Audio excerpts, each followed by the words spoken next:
आज अगर सुदृढ़ता की ओर जा रही है, अगर ये मजबूत होंगी तो हमारे बच्चे पढ़ेंगे, समाज विकसित होगा और ये समाज को जिस ऊंचाई पर ले जाएंगी वो कुछ देखने लायक होगा। हम सबसे बेहतर ऊंचाई पर ये लड़कियां लेकर के हमारे समाज को जाएंगी। इसलिए इस बात को ध्यान रखिए। आप सब गार्जियन बैठे हैं, मैं दो तीन बातें आपसे कहना चाहता हूं। मैं सब सुन लिया था, सभी लोगों ने अच्छा बोला। अनिल भाई ने तो धुआंधार बोला, मतलब मैं तो फैन हो गया इनका, पहले से फैन रहा हूं। अब सवाल है कि ये हिंदी साहित्य के विद्यार्थी रहे हैं और हमको जब भी मुस्कुराने का भी मन करता है तो हम इनको फोन कर लेते हैं कि भाई वो वाला कहानी हमको सुना दीजिए। तो मैं एक दो बात आपसे कहना चाहता हूं, बहुत सुदूर की बात। जानते हैं आज के सिस्टम में, दिल पर मत लीजिएगा जितने भी माता पिता बैठे हैं, जितना दोष बच्चों का है उससे ज्यादा माता पिता का दोष है। और ये कारण है कि उनके बच्चे आगे नहीं बढ़ पा रहे।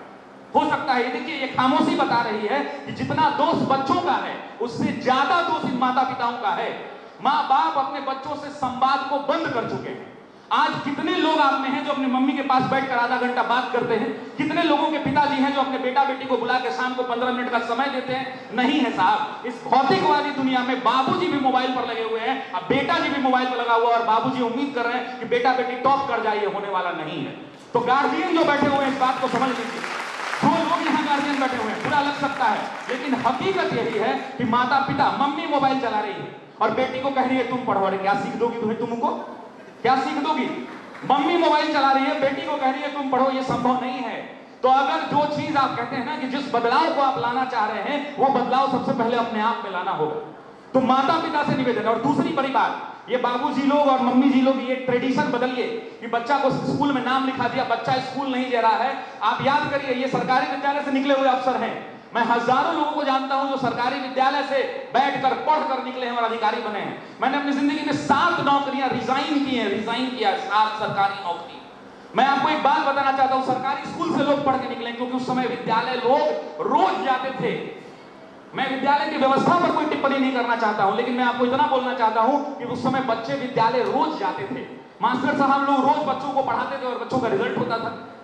आप क्या करते हैं, बच्चा बेटा बेटी 10वां पास किया, दिल पे बुरा लगेगा, आप पटना भेज देंगे, दिल्ली भेज देंगे, कोटा भेज देंगे। अरे इस बात को समझिए कि आईएएस बनने वाले लड़के जब इंटरव्यू देते होंगे ना, रैंक 1 जब इंटरव्यू देता होगा, जो इंडिया में टॉप किया होगा आईएएस का, वो भी यही बात कहता है कि 6वीं से लेकर 12वीं तक की किताब पढ़ लीजिए, आपका सिलेक्शन हो जाएगा।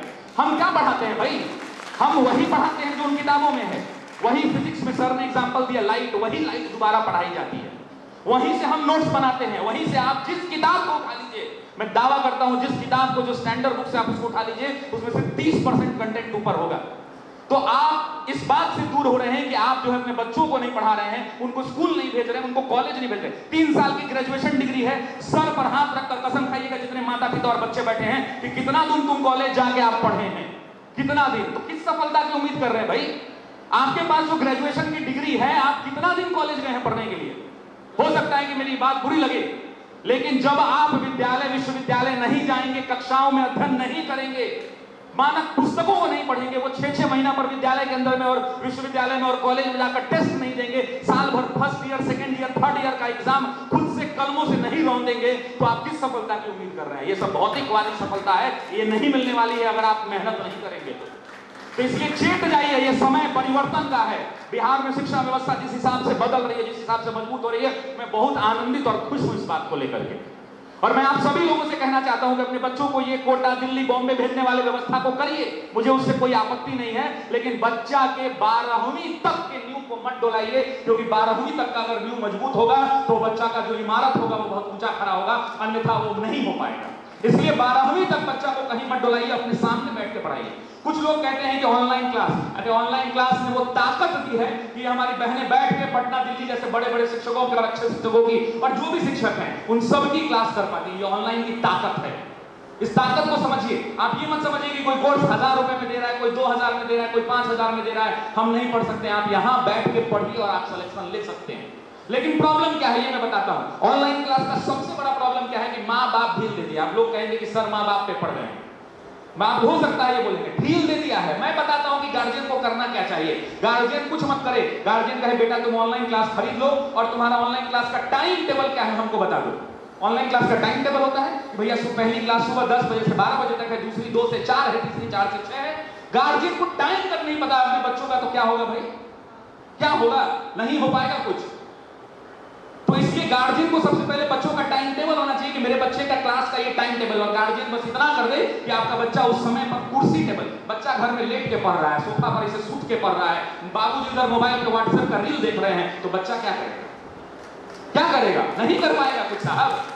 तो इसलिए पेरेंट्स लोगों से निवेदन है कि आप अपने बच्चों के क्लास का टाइम पता कीजिए कि आपके बच्चे ऑनलाइन में कितनी बजे से कितनी बजे तक उनकी क्लास चलती है, और उसके बाद उस क्लास का टाइम कागज पर नोट करके रखिए। और अगर आप ऑफिस जाते हैं तो अपनी वाइफ से कहिए कि देखते रहना कि ये पढ़ रहा है कि नहीं पढ़ रहा है उस समय। अगर आपका बच्चा, एक बात याद रख लीजिएगा, मैं कहता हूं सिलेक्शन का एकमात्र उपाय है, अनिल भाई हमारे बात से एग्री करेंगे भी मुझे लगता है, सिलेक्शन एक बार में ली जा सकती है। अगर विद्यार्थी अपने उस पूरे सिलेबस को 2 बार खत्म कर दे, शुरू से लेकर अंत तक, तो एक बार में सिलेक्शन ली जा सकती है। लेकिन प्रॉब्लम क्या है ना, ये झूठी दुनिया है, ये मक्कार है लोग जो कहते हैं कि मेरा सिलेक्शन नहीं हुआ। इसलिए होते हैं क्योंकि उन्होंने कभी आज तक 100% सिलेबस नहीं पढ़ा।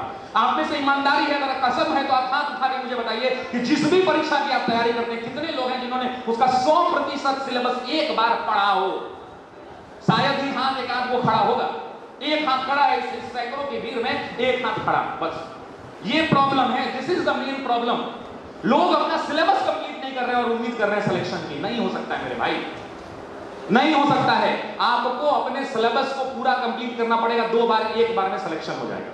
और ऑनलाइन क्लास की लाख बुराइयां हो सकती हैं, लेकिन एक अच्छा, ये सबसे बड़ी बात है कि गुणवत्तापूर्ण शिक्षा जो है वाजिब कीमत पर गांव के सुदूर बच्चों को मिल रही है। अब आते हैं दूसरी बात पर, ये महिलाएं हैं यहाँ बैठी हुई, ये स्वाध्याय लाइब्रेरी खुला है। जानते हैं लाइब्रेरी क्यों खोलना पड़ा? लाइब्रेरी इसलिए खोलना पड़ा कि हम घर में शायद वो माहौल नहीं मिल रहा होगा। लाइब्रेरी इसलिए खोलना पड़ा कि हो सकता है कि घरों में बहुत सारे लोगों के 24 घंटे बिजली ना रहती हो। लाइब्रेरी हो सकता है इसलिए खुल रहे हैं क्योंकि हो सकता है आपको जिस high internet speed online class के लिए चाहिए वो आपको घर पे ना मिल पा रहा हो।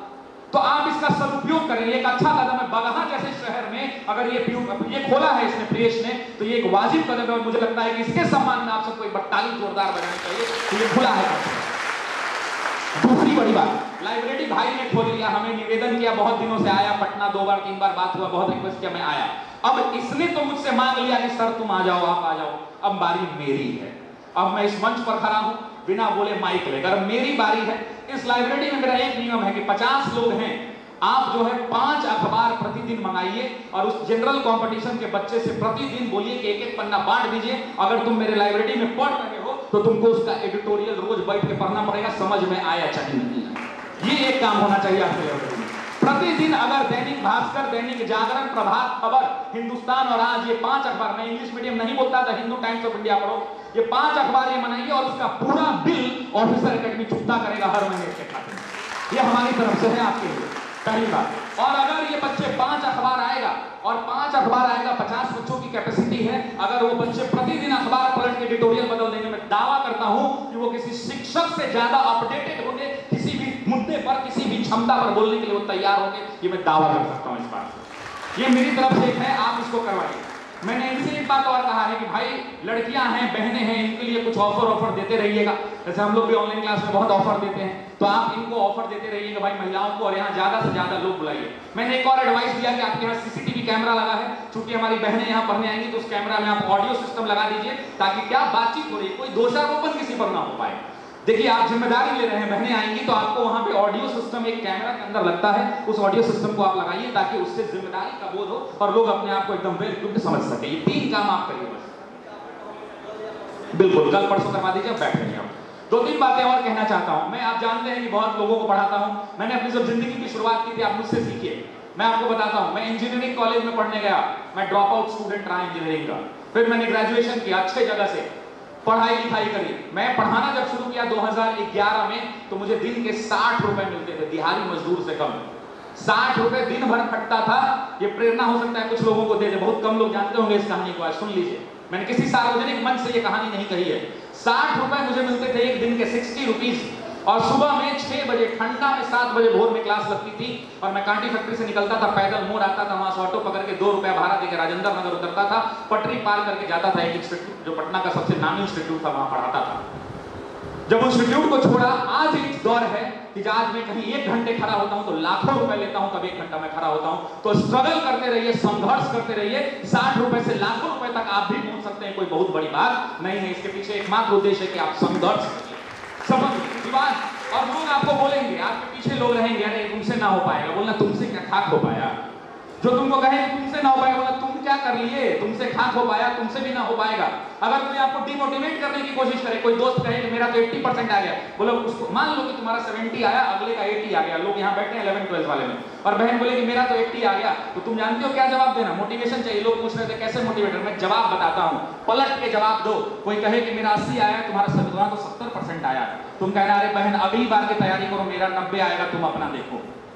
अगली बार कहना कि अगली बार मेरा 90 आएगा, तुम अपना आप देखो क्या होगा। हमेशा कॉन्फिडेंस अंदर से हाई रखो, ऊर्जा हमेशा से हाई रखो। और ऊर्जा और कॉन्फिडेंस ये बकैती से नहीं आता है, फालतू के मोटिवेशन से नहीं आता है। हमको अगर आपको रोज रोज मोटिवेशन की आवश्यकता है तो आप सबके अंदर का आग बुझ चुका है, उसको जलाने से भी वो नहीं जलने वाला। आपको आपकी घर की जिम्मेदारियां मोटिवेट करेंगी। जब आपको पता होगा कि आपके बहनों की शादी अच्छे घर में हो जाएगी, अगर आप सरकारी नौकरी में चले जाएंगे, वो जिम्मेदारियां आपको मोटिवेट करेंगी कि आप पढ़ें। आपको जब पता होगा कि आपका घर फूस का है, आपको छत ढलवाना है, तब आपको याद आएगा कि अगर मैं कलम घिस लूंगा तो मैं सफल होऊंगा, तो बैंक में नौकरी कर लूंगा या XYZ नौकरी करूंगा, लोन लेकर अपना मकान बना लूंगा। ये दुनिया स्वार्थी दुनिया है, यहाँ पे कोई अपना नहीं है, इस बात को याद रखिएगा। ये दुनिया सबसे बड़ी स्वार्थ की दुनिया है। आपका बगल वाला दोस्त आपका फोन उठाना बंद कर देगा जब उसका कलेक्शन हो जाएगा। हो सकता है आपका दोस्त बंद कर देगा फोन उठाना, स्वार्थ से अभिभूत। मैं तो कभी कभी बोलते बोलते अपने पिताजी को बोल देता हूं कि आपने तो मुझे अपने स्वार्थों से अभिभूत होकर पैदा किया होगा, इसलिए कि ताकि मैं बूढ़ा आप जब हो जाएंगे तो मैं आपका लाठी बन सकूं। ये दुनिया स्वार्थों से अभिभूत है। तो आप हर व्यक्ति इस बात का, आपका कोई मित्र नहीं है। ये बगल में बैठी हुई तुम्हारी जो दोस्त है, ये तुम्हारी सबसे बड़ी कॉम्पिटिटर है, ये सबसे बड़ी कॉम्पिटिटर है तुम्हारी। तो इस भाव को भी जागरूक कर, मित्रता है लेकिन कंपटीशन भी तुम्हारा इसी से है, कंपटीशन भी उसी से है, उस भाव को भी जागरूक रखना है। अब आते हैं 3 बड़ी बातों पर। ये बगहा वाले जितने भी लोग मेरे भाई बहन हैं, 3 बड़ी बातें पर पढ़ाई कैसे करनी है। मैं बहुत सिंपल भाषा में बोलता हूं साहब, शॉर्टकट बंद कर दीजिए, कोई भी शॉर्टकट किताब बंद कर दीजिए, टेक्स्ट बुक की ओर लौट जाइए। जो मोटी मोटी हमने विश्वविद्यालयों में किताब पढ़ी है, हमने अगर किसी विषय के लिए अगर स्पेक्ट्रम पढ़ा है, तो उस किताबों की अपनी मानक पुस्तकें हैं, वो उन मानक पुस्तकों का अध्ययन किया गया है। कई लोग उसको पढ़ के IAS और कलेक्टर बने हैं, उन किताबों को पढ़िए। लेकिन आज की ये जो युवा पीढ़ी अंधी दौर में दौड़ रही है, नोट्स नोट्स नोट्स। और आप में से बहुत लोग होंगे जो YouTube पर जाकर मेरे पास भी चिल्लाते होंगे PDF PDF PDF। ये PDF वाली दुनिया, ये नोट्स वाली दुनिया बंद कीजिए। ये ठीक है, नोट्स आपके लिए इंस्टेंट मददगार हो सकते हैं, लेकिन हर विषय में एक मानक पुस्तक का अध्ययन कीजिए। एक एग्जाम्पल के तौर पर मैं बोलता हूं, आप में से बहुत लोग BPSC का तैयारी करते होंगे, PT मेंस का एग्जाम करेंगे, आप डिप्टी वाइस DSP और SDM और डिप्टी कलेक्टर बनेंगे। आपको पता है कि SDM बनने के लिए हार्डली मुझे लगता है कि अगर किताबों पढ़नी पड़े तो 10 किताब। अगर जो मानक पुस्तकों का नाम लूं तो 10 किताब बहुत है। लेकिन प्रॉब्लम यह है कि बच्चा 2 साल नोट्स रट रट के घोंट के फ्रस्ट्रेट हो जाता है, लेकिन वो 10 किताब नहीं पढ़ता। प्रॉब्लम यहां पर है। नोट्स किसी का बनाया होगा ना, मान लीजिए कि ये पर्सन है, इन्होंने नोट्स बनाया, एक पन्ना पढ़ा, इनको लगा कि ये सर है, इनको लगा कि नोट्स हमको ना 4 लाइन ये वाला इंपॉर्टेंट है, इन्होंने नोट्स बनाए, 4 लाइन लिख दिया। ये पढ़े, उसी पेज को इन्होंने पढ़ा, इन्होंने उसमें से 10 लाइन अंडरलाइन किया, इनको लगा कि मुझे इन 10 लाइनों की जरूरत है। हो सकता है इनको नहीं आता वो 10 लाइन, इन्होंने अपने हिसाब से नोट्स बना दिया। ये पढ़े, इनको लगा कि हमको तो कुछ नहीं आता, इन्होंने लगभग पूरी चीजों को अपने नोट्स में उतार लिया। तो किसी दूसरे व्यक्ति के बनाए गए नोट्स पर अपनी जिंदगी और तैयारी को मत आंकिए, आप स्वयं का नोट्स बनाइए। और कुछ लोग मुझसे घुसते हुए पूछ रहे थे वहां रोड पर कि सर ऐसा कोई उपाय है कि एक बार सिलेक्शन हो जाए। मैंने कहा कि जिस दिन तुम्हारा अग्नि जेल, 3 रुपए का जो कलम आता है, अग्नि जेल अगर तुम्हारे आंसर लिखने से या नोट्स बनाने से 3 दिन में खत्म हो जाए ना, तो तुमको किसी की जरूरत नहीं है कि तुम्हारा तैयारी कैसा चल रहा है, तुम्हारा तैयारी बढ़िया है। याद रखिए, अग्नि जेल जो है 3 दिन में अगर खत्म हो जाता है, मतलब क्या है, आज के दौर में लोग लिखना बंद कर चुके हैं। आज के दौर में लोग लिखना बंद कर चुके हैं। ये शॉर्टकट की दुनिया है। मैं ऑनलाइन पढ़ाता हूं, ना जाने कितने बोर्ड PDF मांगता है बच्चा कि सर जो बोर्ड पर आप लिखे हैं हमको दे दीजिए, हम डाउनलोड कर लेंगे, स्क्रीनशॉट ले लीजिए। बच्चा इतना ज्यादा एडवांस होने जा रहा है, ऑटोमेटिक हो रहा है कि वो जो मास्टर लोग, टीचर लोग पढ़ा रहे बोर्ड पर, उसको कॉपी में नहीं उतार रहा है और उम्मीद कर रहा है कि पहली बार में सिलेक्शन हो जाए। होता है कुछ लोगों का, चंद लोग एक्सेप्शन है, वो अलग बात है। तो कलम घिसने वाले लोग ही सेलेक्ट होते हैं, इस बात को याद रखिएगा। और बहने, आप सभी लोग जो भाई लोग बैठे हैं, आपसे कहता हूं कि कोशिश कीजिए। अब ऐसा नहीं कि आज से सादा कागज को रगड़ दीजिएगा, 3 दिन में सचिन सर बोले खत्म कर देना। आप किताबों को अंडरलाइन कीजिए। जापान के स्कूलों में एक टेक्नोलॉजी बताई जाती है, R1 R2 R3, reading at first time, reading at second time and reading at third time. बहुत सारे लोग कह रहे थे कि मुझे याद नहीं होता है, कह रहे थे ना। मैं आपको सॉल्यूशन बताता हूं, सर ने तो खतरनाक सॉल्यूशन बताया, मैं भी एक सॉल्यूशन बताता हूं। R1 R2 R3 ये जापान के स्कूलों में कराया जाता है, ठीक है। और बाकी आप तो स्कूल रोज जाते नहीं हैं, तो R1 R2 और R3 इस बात को याद रखिएगा, reading at first time, Japan के स्कूल के टीचर कहते हैं कि बच्चों उंगली रख के पढ़ो, मुंह से बोलो, try to pronounce the things, चीजों को मुंह से आवाज निकालो। इसमें लिखा है कि revolt of 1857 took place on this day, मुंह से आवाज निकलनी चाहिए, प्रोनाउंसिएशन निकलना चाहिए, पहला। तो दूसरी बात क्यों कहते हैं उंगली रख के पढ़ो, इसका भी साइंटिफिक तरीका है। आप कोशिश कीजिए कि अगर आप उंगली यहां रखे हैं तो आप लाख चाह रहे हैं सामना देखना, लेकिन आपका कंसंट्रेशन यहां है। If you are putting your finger here at your neck, यहां भी अगर रख रहे हैं, आप आंख पे रख रहे हैं, तो हम यहां रखे हुए हैं उंगली, लेकिन हम वहां देखना चाह रहे हैं, फिर भी मेरा कंसंट्रेशन यहीं रहेगा। इसीलिए जापान के स्कूलों में टेक्नोलॉजी बताई जाती है कि जो भी चीज को पढ़ें उंगली रख के पढ़ें, पहली बात रीडिंग एट वंस। दूसरा कहा जाता है कि रीडिंग ट्वाइस, उसी किताब को दोबारा पढ़ें, मुंह से बोलकर नहीं पढ़ें, इस बार हाइलाइटर लेकर हाइलाइट करें, जो चीजें महत्वपूर्ण दिख रही हैं उसको अंडरलाइन करते चले। एंड रीडिंग एट थ्राइस, जो चीजें आपने अंडरलाइन की हैं उन सारी चीजों को बोलते हुए अपनी कॉपी में उतार ले, याद रखिएगा, उसके बाद कभी जिंदगी में आप नहीं भूलिएगा, जितनी बार जितने वर्षों के बाद याद कीजिएगा वो आपको याद रहेगा। ये तरीका होता है पढ़ने का। लेकिन आप क्या करते हैं, आप व्हाट्सएप पर मैसेज टाइप करते हैं नोट्स के जगह पे, आप टेलीग्राम में फ्री नोट्स ढूंढते हैं। शॉर्टकट का मेथड मत अपनाइए, नहीं तो भीड़ का हिस्सा रह जाइएगा।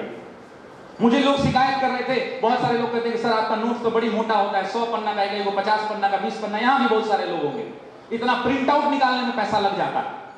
अरे साहब, वो आपके लिए दिया गया है, क्योंकि मुझे पता है आप किताब नहीं पढ़ते हैं, तो कम से कम आप नोट्स को पूरा पढ़ लीजिएगा तो आपके लिए भलाई है।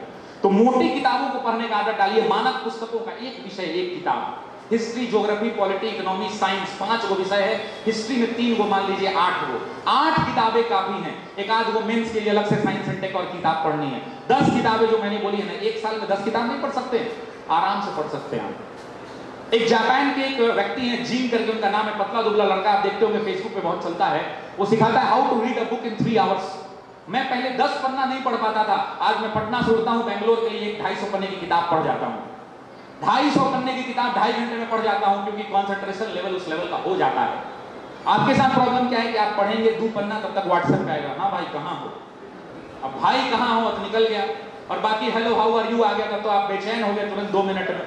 और आपको नहीं पता है कि जो ये नई पीढ़ी की दुनिया है जिसके पीछे आप दौड़ रहे हैं, याद रखिएगा, बहुत सारे लोगों को मैं टिप्पणी करने से गुरेज नहीं करता हूं, आज का दौर काफी आगे बढ़ चुका है। मैं एक बात कह देता हूं कि आप जिसको रोज जा के नोट्स पहुंचाइएगा ना, वो रोटी किसी और को बना के खिलाएगी, इस बात को याद रखिएगा, याद रखिएगा इस बात को। जिसको आप पहुंचा रहे हैं वो रोटी किसी और को बना के खिलाएगी। माता पिता आपके लिए खूब काफी अच्छा सोचते हैं, आप उसकी चिंता मत कीजिए। वेस्टर्न कल्चर ठीक है, जब हमारी आजादी की लड़ाई में वेस्टर्न कल्चर का विरोध हो रहा था, तो आज भी तो होना चाहिए, मैं उस पर टिप्पणी नहीं करूंगा, ये गलत है, फिर कुछ लोग क्लिप काट के चला देंगे, फिर हम टेंशन में आ जाएंगे, ठीक है, इसलिए मैं बोलना नहीं चाहता हूं विवाद की बात। तो मैंने पढ़ने का तरीका आपको बता दिया, आपको अच्छा लगे तो आप उसको ट्राई करिए। Reading 1, reading 2, reading 3। एक दूसरा निवेदन है, अगर एक बार में सिलेक्शन चाहते हैं, मोबाइल फोन का इंटरनेट बंद कर दीजिए। आप लोग जो ये फ्री वाला इंटरनेट चलाते हैं, सर मेरे फोन में इंटरनेट नहीं है, मैं आज चाहूं तो मेरे ऑफिस में कम से कम 40-45 टीवी होगा, टीवी लगा होगा 40-45 लोग, मेरे घर में टीवी नहीं है। क्या मेरे पास पैसे नहीं है कि मैं टीवी लगा सकूं? मेरे घर में आज भी टीवी नहीं है, मेरे फ्लैट में नहीं है टीवी मेरे पास। मेरे मोबाइल में डेटा बंद रहता है। इंटरनेट जितना बड़ा आविष्कार आपके लिए हेल्पफुल है, उससे ज्यादा ये बाधक हो गया है। आप किताब खोल के बैठते हैं, व्हाट्सएप पे नोटिफिकेशन आ जाता है, ग्रुप में ज्वाइन कर लेते हैं, फोटो आ जाता है, आप डेविएट हो जाते हैं।